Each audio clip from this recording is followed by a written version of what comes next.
ज्यादा लालच का नतीजा। अमरलाल एक लोभी व्यक्ति था। धन संपदा होने के बाद भी उसे अधिक धन प्राप्ति की लालसा रहती थी। एक दिन नगर में एक चमत्कारी संत का आगमन हुआ। अमरलाल को जब उनके चमत्कारों के बारे में ज्ञात हुआ तो वह दौड़ा दौड़ा उनके पास गया और उन्हें अपने घर आमंत्रित कर उनकी अच्छी सेवा की। सेवा से प्रसन्न होकर चमत्कारी संत ने उसे 4 दीपक दिए। चारों दीपक देकर संत ने उसे बताया, पुत्र, जब भी तुम्हें धन की आवश्यकता हो तो पहला दीपक जला लेना और पूर्व दिशा में चलते जाना। जहाँ दीपक बुझ जाए उस जगह की जमीन खोद लेना, वहाँ तुम्हें धन की प्राप्ति होगी। फिर से तुम्हें धन की आवश्यकता हुई तो दूसरा दीपक जला लेना, जिसे लेकर पश्चिम दिशा चलते जाना। जब वह दीपक बुझ जाए उस स्थान से जमीन में गड़ी अपार धन संपदा तुम्हें प्राप्त होगी। धन की तुम्हारी आवश्यकता तब भी पूरी न हो तो तीसरा दीपक जलाकर दक्षिण दिशा में चलते जाना। जहाँ दीपक बुझे वहाँ की जमीन खोदकर वहाँ का धन प्राप्त कर लेना। अंत में तुम्हारे पास एक दीपक और एक दिशा शेष रहेगी, लेकिन तुम्हें न उस दीपक को जलाना है न ही उस दिशा में जाना है। इतना कहकर संत लोभी व्यक्ति के घर और उस नगर से प्रस्थान कर गए। संत के जाते ही लोभी व्यक्ति ने पहला दीपक जला लिया और धन की तलाश में पूर्व दिशा की ओर चल पड़ा। एक जंगल में दीपक बुझ गया। वहां की खुदाई करने पर उसे सोने के आभूषण से भरा हुआ एक कलश प्राप्त हुआ। अमरलाल ने सोचा कि पहले दूसरी दिशाओं का धन प्राप्त कर लेता हूँ, फिर यहाँ का धन ले जाऊंगा। वह कलश वही झाड़ियों में छुपाकर उसने दूसरा दीपक जलाया और पश्चिम दिशा की ओर चल पड़ा। एक सुनसान स्थान में दूसरा दीपक बुझ गया। लोभी व्यक्ति ने वहां की जमीन खोदी। उसे वहां एक संदूक मिला जो सोने के सिक्कों से भरा हुआ था। अमरलाल ने वह संदूक उसी गड्ढे में बाद में ले जाने के लिए छोड़ दिया। अब उसने तीसरा दीपक जलाया और दक्षिण दिशा की ओर बढ़ गया। वह दीपक एक पेड़ के नीचे बुझा। वहां जमीन के नीचे अमरलाल को एक घड़ा मिला जिसमें हीरे मोती भरे हुए थे।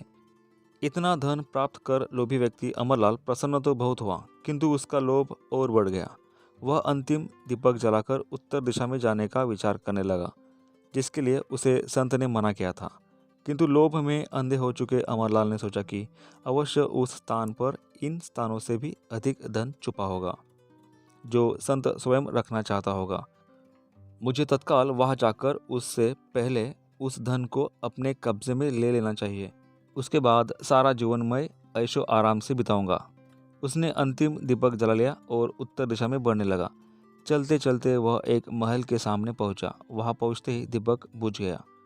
दीपक बुझने के बाद लोभी व्यक्ति ने महल का द्वार खोल लिया और महल के भीतर प्रवेश कर महल के कक्षों में धन की तलाश करने लगा। एक कक्ष में उसे हीरे जवाहरातों का भंडार मिला। अन्य कक्ष में उसे सोने का भंडार मिला। अपार धन देख उसका लालच और बढ़ने लगा। कुछ आगे जाने पर उसे चक्की चलने की आवाज़ सुनाई पड़ी। वह एक कक्ष से आ रही थी। आश्चर्यचकित होकर उसने उस कक्ष का द्वार खोल लिया। वहां उसे एक वृद्ध व्यक्ति चक्की पीसता हुआ दिखाई पड़ा। लोभी व्यक्ति ने उससे पूछा, यहाँ कैसे पहुँचे बाबा? क्या थोड़ी देर तुम चक्की चलाओगे? मैं ज़रा सांस ले लूँ, फिर तुम्हें पूरी बात बताता हूँ कि मैं यहाँ कैसे पहुँचा और मुझे यहाँ क्या मिला, वृद्ध व्यक्ति बोला। लोभी व्यक्ति ने सोचा कि वृद्ध व्यक्ति से यह जानकारी प्राप्त हो जाएगी कि इस महल में धन कहाँ कहाँ छुपा है, और उसकी बात मानकर वह चक्की चलाने लगा। इधर वृद्ध व्यक्ति उठ खड़ा हुआ और जोर जोर से हंसने लगा। उसे हंसता देख अमरलाल ने पूछा, ऐसे क्यों हंस रहे हो? यह कहकर वह चक्की बंद करने लगा। चक्की बंद मत करना, अब से ये महल तेरा है। इस पर अब तेरा अधिकार है और साथ ही इस चक्की पर भी। ये चक्की तुम्हें अब हर समय चलाते रहना है, क्योंकि चक्की बंद होते ही ये महल ढह जाएगा और तू इसमें दबकर मर जाएगा। गहरी सांस लेकर वृद्ध व्यक्ति आगे बोला, संत की बात न मानकर मैं भी लोभवश आखिरी दीपक जलाकर इस महल में पहुंच गया था।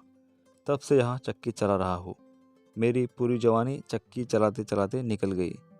इतना कहकर वृद्ध व्यक्ति वहां से जाने लगा। जाते जाते ये बताते जाओ कि इस चक्की से छुटकारा कैसे मिलेगा? लोभी व्यक्ति पीछे से चिल्लाया। जब तक मेरे और तुम्हारे जैसा कोई व्यक्ति लोभ में अंधा होकर यहाँ नहीं आएगा, तुम्हें इस चक्की से छुटकारा नहीं मिलेगा। इतना कहकर वृद्ध व्यक्ति चला गया। लोभी व्यक्ति चक्की पीसता और खुद को कोसता रह गया। इस कहानी से हमें ये सीख मिलती है दोस्तों कि ज़्यादा लालच अच्छा नहीं होता।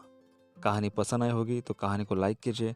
अभी तक आपने इस चैनल को सब्सक्राइब नहीं किया है तो प्लीज़ सब्सक्राइब कीजिए और ये स्टोरी अपने दोस्तों के साथ शेयर कीजिए।